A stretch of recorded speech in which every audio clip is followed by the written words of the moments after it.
ఓం శ్రీ గురుభ్యో నమః. ఉండకూడనిది.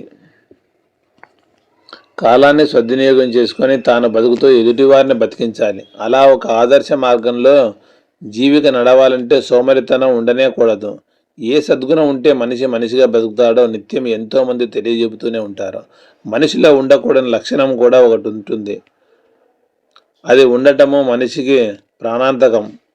ప్రాణం మాట దేవుడెరుగు.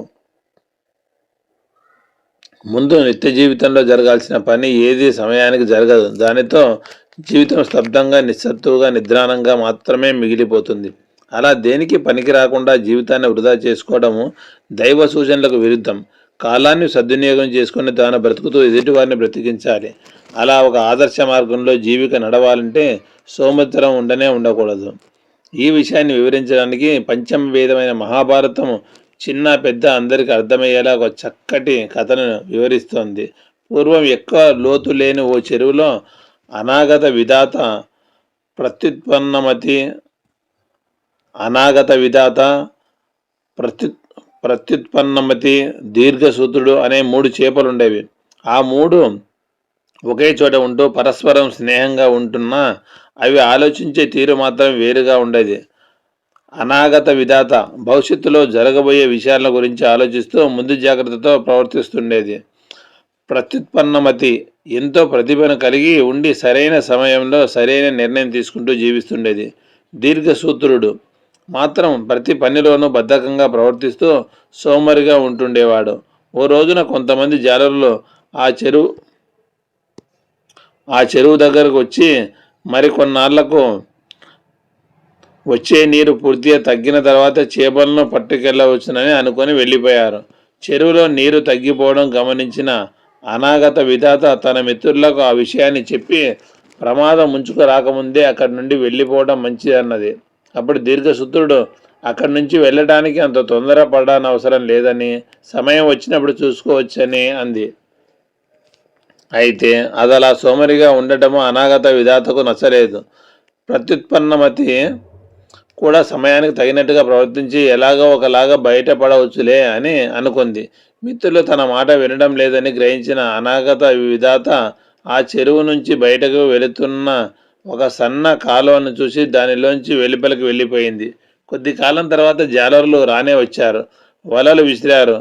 ప్రత్యుత్పన్నమతి దీర్ఘసూత్రుడు వలలో చిక్కుకున్నాయి.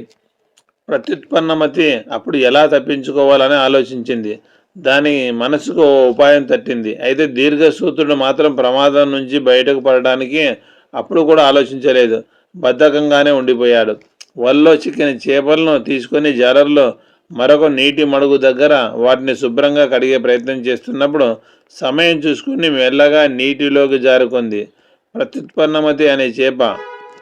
దీర్ఘసూత్రుడు ఆ మాత్రం కూడా ఆలోచించడానికి ప్రయత్నం చేయలేదు. బద్ధకాన్ని వీడలేదు. సోమరితనంతో ఉండిపోయి తన చుట్టూ ఏం జరుగుతుందో కూడా తెలుసుకోలేకపోయాడు. జాలర్లు మిగిలిన చేపలన్నిటితో పాటు దీర్ఘసూత్రుడిని కూడా వలలో కట్టుకొని వెళ్ళిపోయారు.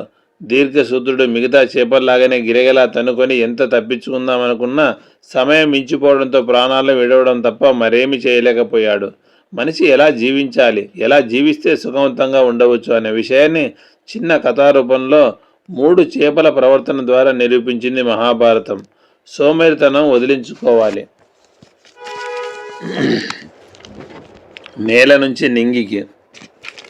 నేల మీద పుట్టిన మనిషి తన తెలివితేటలను క్రమక్రమంగా పెంచుకుంటూ విజ్ఞాన సముపార్జన చేసుకుంటూ మహామేధావి అయినాడు.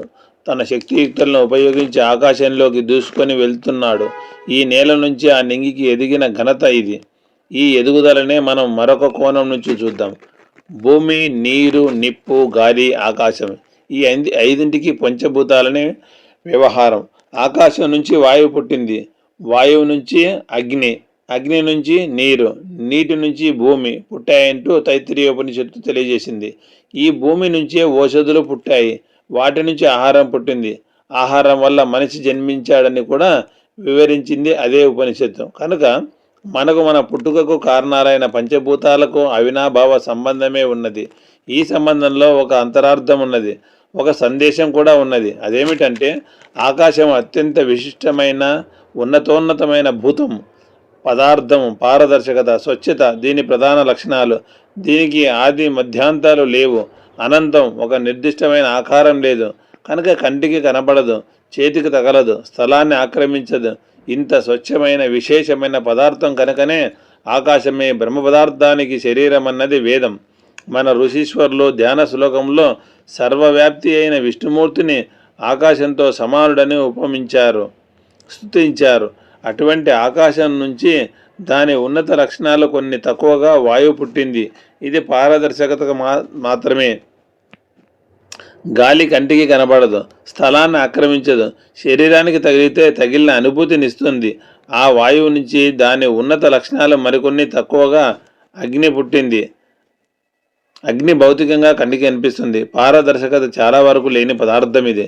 దీనికి నిర్దిష్టమైన ఆకారం అయితే లేదు, కానీ గాలి తాకిడికి రకరకాల ఆకారాలతో కనిపిస్తుంది. స్పృశిస్తే కాలుతుంది ఈ అగ్ని నుంచి ఆకాశ లక్షణాలు చాలా లోపించి జలం పుట్టింది. జలం పారదర్శకత, స్వచ్ఛత చాలా వరకు ఉన్న పదార్థం. ఇది ద్రవ రూపంలో ఉండి కంటికి కనిపిస్తుంది, చేతికి తగులుతుంది, స్థలాన్ని ఆక్రమిస్తుంది. దీనికి భౌతిక లక్షణాలు చాలా ఎక్కువ. ఈ నీటి నుంచే భూమి పుట్టింది. ఉన్నతోన్నతమైన ఆకాశ లక్షణాలు దాదాపు పూర్తిగానే లోపించి పుట్టిన పదార్థం భూమి. భూమికి పారదర్శకత అస్సలు లేదు. ఇది సంపూర్ణంగా ఘన పదార్థం, చేతికి తగులుతుంది, భారం అధికం, స్థలాన్ని బాగా ఆక్రమిస్తుంది. ఈ జన్మ క్రమంలో ఉన్న విశేషం ఏమిటి అంటే స్వచ్ఛత, అనంతత్వము మొదలైన ఉన్నత లక్షణాలు కలిగిన ఆకాశం నుంచి ఒక్కొక్క లక్షణం లోపిస్తుండగా భూమి పుట్టింది. అదేవిధంగా సచిదానంద స్వరూపమైన నిరాకార నిరంజనమైన శాశ్వతమైన బ్రహ్మ పదార్థం నుంచి ఒక్కొక్క లక్షణం లోపిస్తుండగా సుఖ దుఃఖాది ద్వంద్వ స్వభావాలతోనూ కామ క్రోధాది అరిషడ్వర్గాలతోనూ జనన రోగ వార్ధక మరణ లక్షణాలు కలిగిన క్షణభంగురమైన శరీరంతోనూ మనం జన్మించాం. మనమందరము మా తొలి దశ ఆకాశం వంటి భగవత్ స్వరూపమే అనే సత్యాన్ని తెలుసుకోవాలి. మన ఔన్నత్యమే మిటో మనం గుర్తించి ప్రస్తుతం ఉన్న స్థాయి నుంచి ఉన్నత స్థాయికి ఎదగటానికి ప్రయత్నం చేయాలి. ఉన్న స్థాయి నుంచి ఉన్నతమైన స్థాయికి ఎదగడానికి ప్రయత్నం చేయాలి. అంటే మనలోని అజ్ఞానం, అహంకారం, స్వార్థం మొదలైన అవలక్షణాలను ఒక్కొక్క దానినే తొలగించుకుంటూ వెళ్ళాలి. అట్లా చేసినట్లయితే మానవులమైన మనమందరము మహనీయులం అవుతాం. మానవ స్థాయి నుంచి మాధవ స్థాయికి చేరుకుంటాము. నేల నుంచి నింగికి ఎదగటం అంటే ఇదే. ఒక్కొక్క అవలక్షణాలని తొలగించుకుంటూ మనం ఎదగాలి. ఆధ్యాత్మికంగా మనం అందరం ఎదగాలండి. ఉపచారాలు ఎందుకు? భగవంతుడికి ఉపచారాలు ఇవన్నీ ఎందుకు చేస్తాము? ఈశ్వరుడితో మనస్సును అనుసంధానపరుచుకునే ప్రక్రియలు జపము, ధ్యానము, అర్చన, స్తోత్రము ఇవి త్రికరణాలు. మనస్సు, మాట, శరీరం శుద్ధి చేసి ఈశ్వరానుగ్రహాన్ని నింపుకునే సాధనాలు. అర్చనలో బాహ్య వస్తువులను సమకూర్చుకొని ధ్యాన, ఆవాహన, ఆసన, పాద్య, ఆర్ఘ్య, ఆచమనీయము, వస్త్రము, ఉపవీత, గంధ, అలంకరణ, అక్షత, కుసుమ, ధూప, దీప, నైవేద్య, తాంబూల, నిరాజన, నమస్కారాలు అనే ఉపచారాలను ప్రధానంగా సమర్పిస్తాం. కొన్ని చోట్ల సావకాశం బట్టి 24 ఉపచారాలను కూడా శాస్త్రం చెబుతోంది. అందులో కొన్ని భావనాత్మకాలు, కొన్ని బాహ్యోపచారాలు, కొన్ని చోట్ల పంచోపచారాలు చెబుతారు. గంధం, పుష్పం, ధూపం, దీపం, నైవేద్యం ఈ 5 మాత్రం పూజలో ప్రధానం. నిత్య పూజలో కూడా భావనతో వస్త్రం బాహ్యంగా అక్షతలు సమర్పిస్తాం. భావన ప్రధానుడైన భగవానుడికి ఈ భావ సమర్పణ, భావము బాహ్యము కలిసి ఆరాధన సాగాలి. ఇక్కడ ఉపచారాలు భగవానుడికి అవసరమా అనే ప్రశ్న వృధా. ఆయనకు కాదు, మనకు అవసరం. మనకు అవసరమైనవి ఆయన ఇచ్చినవేనని, పంచభూతాలు ఆయన చైతన్యమేననే ఎరుక మనకు కలిగేందుకే ఈ నివేదన. ప్రకృతి నుంచి మనం పొందే పదార్థాలను భగవంతుడి ఆమోదం లేనిదే స్వీకరించరాదు. అందుకే మనకు సమర్పించి భగవన్ముద్ర పడిన దాన్ని మనం తిరిగి అనుభవిస్తున్నాం. ఆ పదార్థ సంపాదనకై తెలియకుండా జరిగిన దోషాలు, ఇతరత విపరీత శక్తుల ప్రభావాలు ఏమైనా ఉంటే నివేదన వల్ల ఆ దోషాలు తొలగి శుద్ధమవుతాయంటారు. శరీరం అంటే బాహ్య శుద్ధికి, శరీర శుద్ధికి పూజ, మనశుద్ధికి ధ్యానము, వాక్శుద్ధికి జపము, జప స్తోత్రాలు నిర్ణయించారు. అభిషేకం, దైవాన్ని అభిషేకించడం చేత ఆత్మశుద్ధి జరుగుతుందంటారు. పాప పంకిలంపై చిత్తశుద్ధి కలిగి చక్కని జ్ఞానం భాషిస్తుంది. గంధము, గంధ సమర్పణ వల్ల పవిత్రత చేకూరుతుందని చెబుతారు. పవిత్ర కర్మలు చేయాలనే ఆలోచన, చేసే అవకాశం, చేయడమనే క్రియా శక్తి లభిస్తాయి. పుష్పం, రకరకాల పుష్పాలు రకరకాల భావాలకు సంకేతాలు.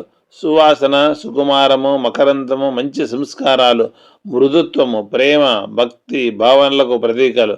ఈ కుసుమాలను ఇవ్వడం వల్ల ఆరోగ్య ఐశ్వర్యాది ఫలాలే గాక మంచి సంస్కారాలు ఏర్పడతాయని విశ్వాసం. గంధం, అగరు, గుగ్గిలము, సాంబ్రాణి, చందనం వంటి పొడులతో ఇచ్చేది ధూప సమర్పణ వల్ల ఐశ్వర్యం అఖండంగా లభిస్తుందంటారు. దీపం జ్ఞానానికి దివ్యత్వానికి ఆరంభన. దేవతా శక్తులు వెలుగును ఆశ్రయించుకుంటాయి. దివ్య శక్తుల జాగృతికి దీప సమర్పణ. నైవేద్యం, ఆహార పదార్థాలు నివేదించడం వల్ల ఆయుష్ వృద్ధి చెందుతుంది, సంతృప్తి పెరుగుతుంది. తాంబూల సమర్పణ వల్ల సుఖమయమైన ధార్మికమైన భోగాలు లభిస్తాయి. నమస్కారం, చేతులు జోడించడము మొదలుకొని సాష్టాంగ నమస్కారము, ప్రదక్షిణ నమస్కారాలు వరకు ఉన్న అన్ని నమస్కారాలు క్రమంగా మోక్షహేతువు అవుతాయంటారు. ఏ రూపంలో పరమాత్మను ఆరాధించినా ఈ ఉపచారాలు మనకు పై ఫలితాలను ఇస్తాయని పెద్దల మాట. నాది అనే అహంకారమే అపచారం, నీది అనే సమర్పణమే ఉపచారం అని ఆర్యవచనం. నాది అనే అహంకారం అపచారం, నీది అనే సమర్పణమే ఉపచారం. భగవంతుడు చేసే ఉపచారాల్లో ఇంత ఆంతర్యం దాగి ఉంది చూడండి. అందుకే భక్తితో చేయాలి. కుల దీపకుడు, మానవ జన్మ వరం. ఆ వరాన్ని ప్రసాదించిన తల్లిదండ్రులు వారికి మూలమైన తాత ముత్తాతల వంశ గౌరవాన్ని నిలబెట్టేలా ప్రవర్తించడము, ఆ వంశంలో పుట్టిన వారి కనీస ధర్మం. ప్రతి వంశానికి ఒక చరిత్ర ఉంటుంది. దానికి మచ్చ రాకుండా కాపాడటము, వీలైతే ఆ వైభవాన్ని మరింత వెలిగించేందుకు కృషి చేయడము, దానికి తగ్గిన సద్గుణాలను అలవరుచుకోవడము. వారసులకు వంశపారంపర్యంగా సంక్రమించే విధులు.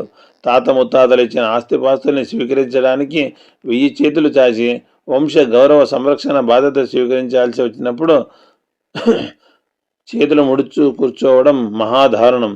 రాత్రిని వెలిగించేవాడు చంద్రుడు, పగటిని వెలిగించేవాడు సూర్యుడు. అయితే ముల్లోకాలను ప్రకాశింపజేసి ధర్మం అని మంచి పుత్రుడు వంశకీర్తిని దశదిశాలా వ్యాపింపజేస్తాడని అంటారు. ఒకే ఒక్క పూర్ణ చంద్రుడుంటే చాలన్నట్టుగా కుటుంబంలో ఒక సత్పురుషుడు ఉన్నా మేలు. ఆ ఒక్క పుత్రుడి కీర్తి కేతనాలే ఆ కుటుంబానికి పేరు ప్రఖ్యాతులు తెచ్చిపెడతాయి. పుత్రుడు చెడ్డవాడైతే అపకీర్తి కన్న తండ్రికే కాదు, వంశానికి. తండ్రి, పుత్రుడు, భార్య ఈ ముగ్గురు సమాజము నడవడిన నిర్దేశించగలిగిన వాళ్ళు, అవసరమైతే నియంత్రించగలవారు. తండ్రి తన భావాల్ని సాధికారికంగా పుత్రుడికి అందిస్తాడు. పుత్రుడికి రెక్కలొచ్చేది తండ్రి వల్లనే. అప్పటి వరకు తండ్రి ఆధీనంలోనే ఉంటాయి కాబట్టి ఆ ప్రభావం పుత్రుడిపై ఖచ్చితంగా ఉంటుంది. జీవితం రాలేంత వరకు భార్య వికసించవలసినది భర్త దగ్గరే. తండ్రి ద్వారా సంక్రమించిన భావ ప్రవాహాన్ని భార్యకు అలవాటు చేసి తద్వారా సంతానానికి అందేట్టు చేస్తాడు పుత్రుడు. అనాదిగా భారతదేశంలో ఈ భావ పరంపర ద్వారానే సదాచారాలు సజీవంగా ఉన్నాయి. వంశపారంపర్యంగా సంక్రమించే భావజాలాన్ని తర్వాతి తరాలకు అందించి తమ పరిధుల్లో వంశ ప్రతిష్టని పెంపొందింపజేయడం ప్రతి ఒక్కరి విధి. కుటుంబమే సమాజాన్ని నిర్దేశిస్తుంది. సోహం అండి.